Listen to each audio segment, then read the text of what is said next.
Jaripatka police station अंतर्गत काही दिवसांआधी अल्पवयीन मुलांना अर्धनग्न फिरविण्यात आले होते।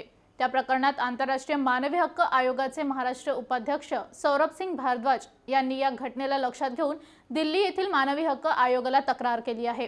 त्यावरून 27 ऑक्टोबरला आयोगाने मुंबई येथे सुनावणीसाठी बोलावले आहे। या घटनेवर आम्ही सौरभ सिंग यांच्याशी केलेली चर्चा बघूया। सौरभ सिंग भारद्वाज यांच्याकडे जाणून घेऊया की काय हे प्रकरण आहे आणि त्यांनी कशा प्रकारे इथे आवाज उचलला आणि त्यावर त्यांना काय मत मिळालं आहे। तर सबसे पहले तो आपका स्वागत है सर। मुझे बताइए कि आपने इस बारे में दिल्ली में जो आपको समन आया है क्या कार्रवाई की है, आपने क्या बात रखी है उनके सामने। सबसे पहली बात तो कैसा है कि ये वीडियो वायरल हुआ जरीपटका पुलिस स्टेशन में। पुलिस वाले ने ये जो भी किया उसका वीडियो वायरल हुआ और ये सिर्फ मुझे ही नहीं बहुत से लोगों को नागपुर में ये वीडियो वायरल हुआ। उसका मैंने सबसे पहले तो एक लेटर लिखा था कमिश्नर साहब को, नहीं यहाँ के जो पुलिस कमिश्नर है उनको यहाँ पे मैंने लेटर लिखा था और उसमें ये लिखा था कि मैंने आपने क्या कार्रवाई की है और क्या इसके ऊपर एक्शन लिया हुआ है। उनका मुझे कोई जवाब नहीं आया उसके ऊपर में। उसके बाद में मैंने 5 दिन बाद में फिर एक लेटर उनको लिखा कि सर आप क्या कार्रवाई इसके ऊपर में कर रहे हैं, क्या एक्शन आप इसके ऊपर में ले रहे हैं, आप इसमें मुझे बताइएगा। साथ ही साथ मैंने जब इनको ये लेटर लिखा था, ये सब प्रकरण जो हुआ है, जो इन्होंने जरीपटका पुलिस स्टेशन वालों ने किया है, जो बच्चों के साथ में दुर्व्यवहार और जो सब सारी चीज़ें हुई है वो बहुत ज़्यादा गलत हुआ है। इसीलिए मुझे अंदर से कहीं ना कहीं लगा कि ये विषय को आगे लेके जाना चाहिए और इसीलिए मैं इस चीज़ में आया कि इसका कुछ ना कुछ सॉल्यूशन निकालना चाहिए, क्योंकि कोई इनके तरफ से खड़ा नहीं है। कोई भी इन लोगों की तरफ से खड़ा नहीं है। अब ऐसा है कि पुलिस कमिश्नर साहब को हमने लेटर लिखा, पहला लेटर लिखा, उन्होंने कोई जवाब नहीं दिया। 5 दिन बाद दूसरा लेटर लिखा, उसमें भी कोई जवाब नहीं दिया। साथ ही में मैंने Maharashtra state human rights commission में भी कंप्लेंट की थी। तो उनका आखिर में मुझे रिप्लाई आया है कि आपका केस दर्ज हुआ है करके इनके अगेंस्ट में। खैर वो तो सब ये है, बातें हैं, ये सब सारी चीज़ों में, इसीलिए मैं आ गया है। ओके, तो ये जो मामला है सर, सबसे पहले तो आप ये बताइए कि ह्यूमन राइट्स अगर कोई आरोपी भी है, संभाव्य आरोपी, तो उनको सिर्फ आरोपी ही है, गुनहगार नहीं है। तो ऐसे में जब ये बातें आती है सामने, कोई पुलिस अरेस्ट करता है किसी को, तो उनके अधिकार क्या होते हैं और इसमें पुलिस ने क्या ध्यान देना चाहिए। सबसे पहली बात तो कि जब गुनहगार कोर्ट के डिसीजन के बाद में वो गुनहगार होता है, सबसे पहले तो वो आरोपी होता है कि कोई बेस के ऊपर में या कोई सीसीटीवी फुटेज के ऊपर में या किसी के बोलने के ऊपर में उनको लेके आया जाता है।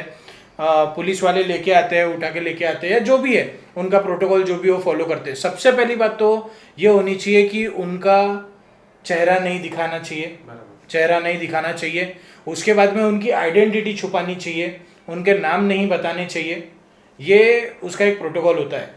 बट इस वीडियो में जो हुआ है, ये जो किया गया है, उन बच्चों को जो 18 साल के नीचे है, पूरे बच्चे, एक ही शायद 18 साल का है, बाकी सब तो 16 साल के हैं।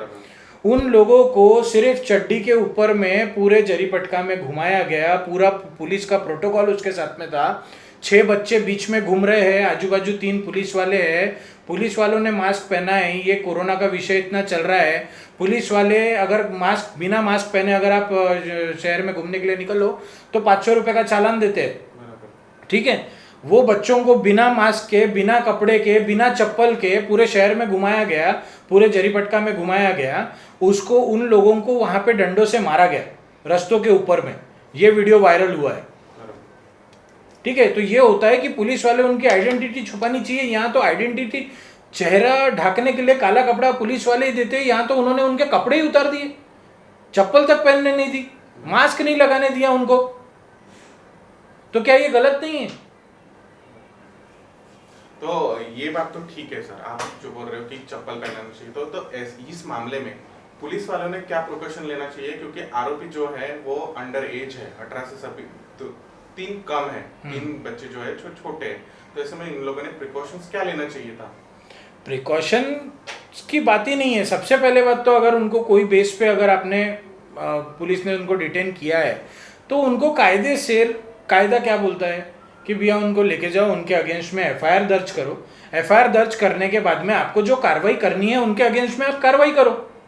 ये कौन सा तरीका है कि आप उनको उठा के ला रहे हो, उनके हाथ बांध रहे हो, उनको बिना कपड़े के उनको डंडे मार के? यानी पुलिस वाले दहशत निर्माण करना चाहते हैं क्या नागपुर शहर में? अगर पुलिस वाले भी यही करेंगे तो उनमें और बाकी लोगों में फर्क क्या है? और एक आम इंसान किसके पास जाएगा मदद के लिए? किसके पास जाएगा मदद के लिए? आज एक आम इंसान ये सोचता है कि कुछ भी अगर अपने को तकलीफ होती है तो नहीं, पुलिस वालों के पास में जाना चाहिए, कोर्ट में जाना चाहिए। ये सब सारी चीजों का ये तो सरासर वायलेशन है ह्यूमन राइट्स का। तो आपको क्या लगता है कि ये जो पूरी जुलूस की तरह निकाला गया, बच्चों को घुमाया गया बिना कपड़ों से, तो पुलिस क्या मैसेज देना चाहती थी इस पूरे मामले में? पुलिस क्या मैसेज देना चाहती थी, देखिए ये तो मैं बोल नहीं सकता कि पुलिस क्या मैसेज देना चाहती थी, बट एक साधारण इंसान के दिमाग से अगर उसके विचारधारा से सोचा जाए तो मेरे को ऐसा लगता है कि ये दहशत निर्माण करना चाहती है नागपुर शहर में। जिस तरीके से उनको मारा गया, जिस तरीके से उनको घुमाया गया, अगर एक भी बच्चा जो अभी पूरे बाल गृह में है, बाल सुधार गृह जो जरीपटका वही है, वही एरिया में है, ठीक है, तो वहाँ पे अगर ये बच्चों ने, अगर जैसा भी इनकी बेल होती है, जो भी होता है, जो भी इनके फैमिली प्रोसेस करेंगी, उनको अगर उस चीज़ के ऊपर में बेल मिलती है, और अगर किसी ने ये बात को अपने दिल में ले लिया होगा या दिमाग में ले लिया होगा, और अगर उसने बाहर बेल पे आके अगर उसको किसी ने कुछ बोल दिया कि भाई देखो तो चड्डी पे घुमाया गया था, अगर उसकी बेइज्जती उसको लगी और उसने अगर सुसाइड कर लिया, तो इसका जिम्मेदार कौन? इसका जिम्मेदार कौन है?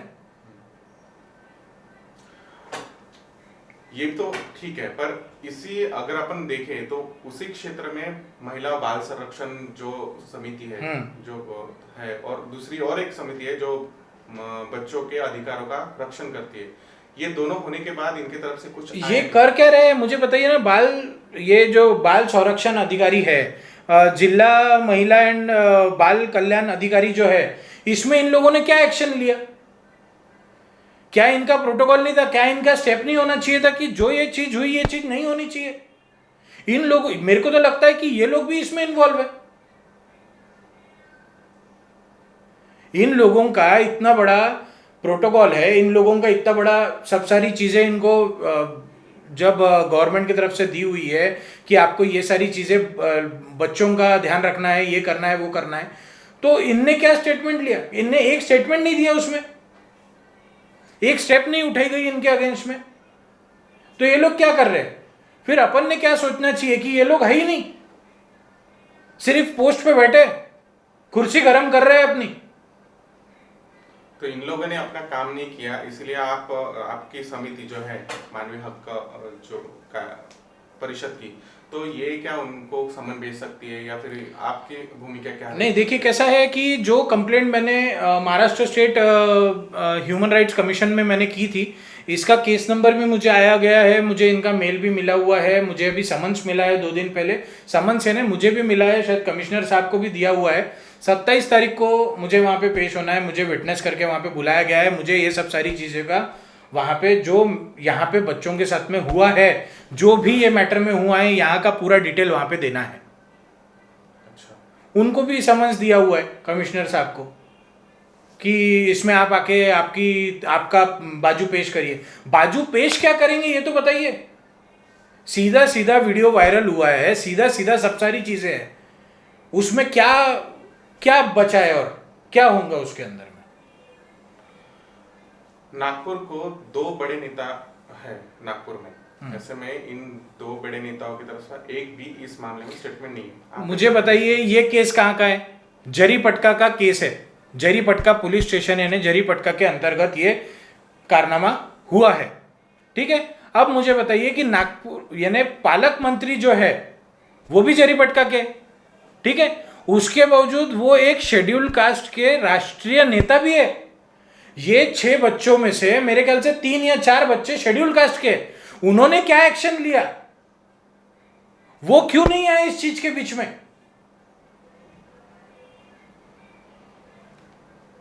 मुझे तो ऐसा लग रहा है कि सब लोगों ने काली पट्टी बांध के रखी हुई है अपने आंखों के ऊपर में। ऐसे में आपको क्या लगता है कि इन सब जो है नेता बोलो या फिर बड़े अधिकारी बोलो या ये बाल संरक्षण अधिकारी बोलो, तो इन लोगों ने क्या अपनी भूमिका निभाना चाहिए, क्या काम करना चाहिए इस मामले में? देखिए, ये तो मुझसे ज्यादा वो ही बता सकते हैं कि उनके काम क्या है और उनने क्या काम करना चाहिए। बट ये चीज तो बिल्कुल एकदम क्लियर समझ में आ रही है कि उन्होंने कुछ भी नहीं किया और वो कुछ भी नहीं कर रहे हैं इस चीज में।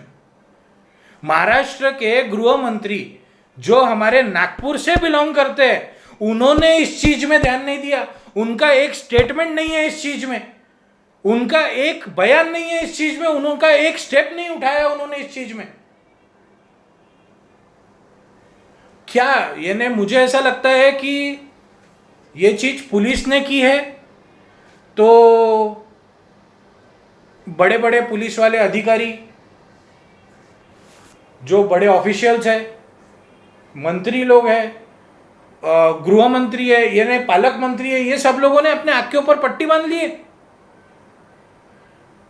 कि चलो यार नहीं, अपने ही डिपार्टमेंट की गलती है, पुलिस वालों ने गलती की है, तो अपन किसको बताएंगे? क्या ये केस दबाया जा रहा है? क्या ये मैटर दबाया जा रहा है? और अगर ये दबाया जा रहा है, मुझे एक बात बताइए, वैसा तो अगर किसी शेड्यूल कास्ट को अगर गाली दे दी जाए तो उसके अगेंस्ट में एट्रोसिटी लग जाती है। पुलिस वाले डायरेक्ट एट्रोसिटी लगा देते, कोई सुनवाई नहीं होती उसकी।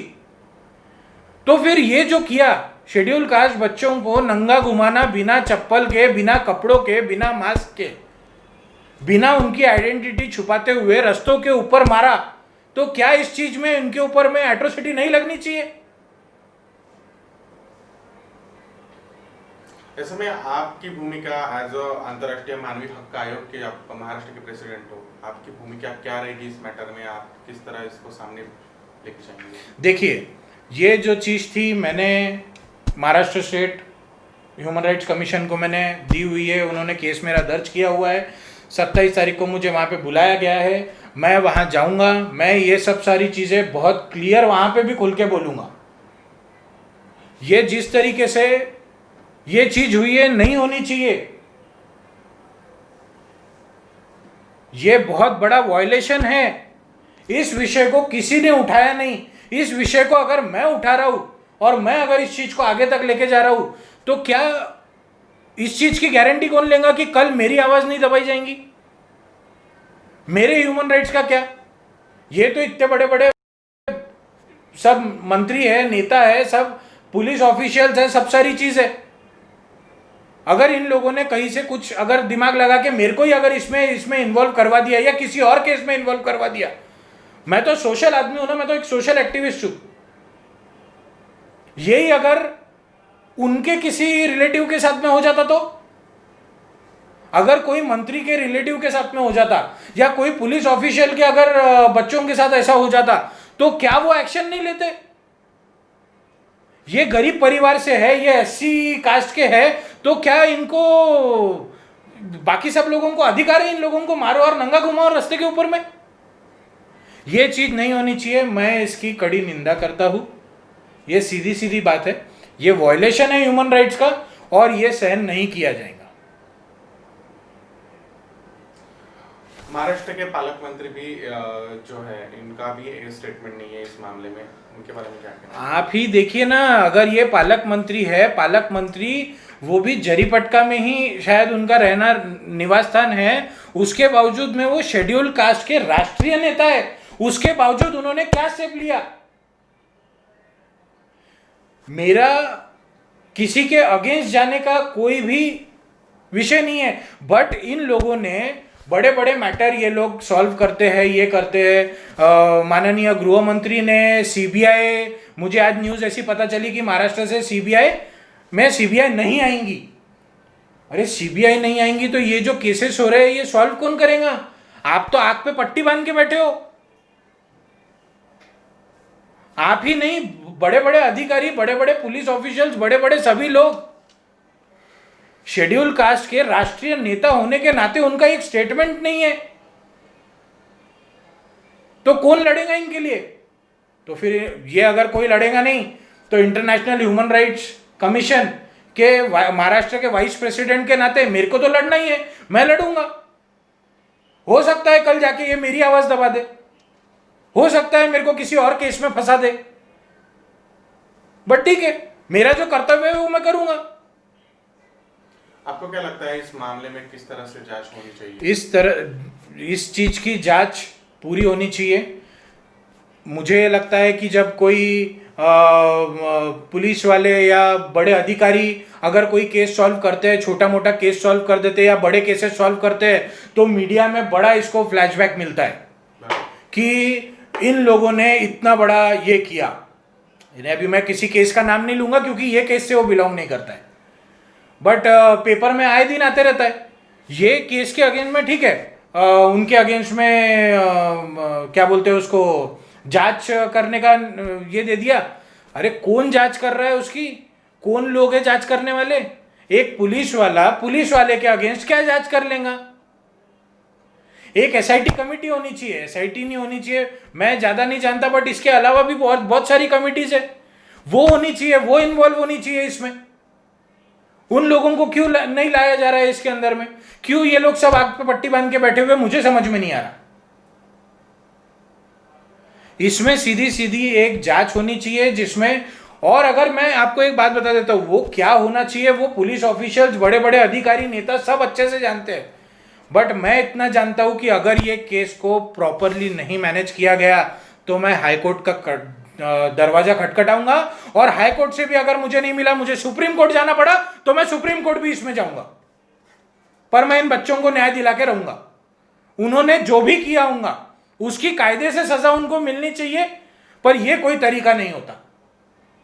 सर आपका बहुत बहुत धन्यवाद, आपने इस मामले में पूरा प्रकाश डाला है और जो इंफॉर्मेशन दी है वो बहुत महत्वपूर्ण है। मैं एक ही चीज़ चाहूँगा कि कृषि समृद्धि टीवी आज ये यहाँ तक आए हैं। मैंने जो भी सारी चीज़ें बताई है, आज तक मैं अकेला ही लड़ रहा था।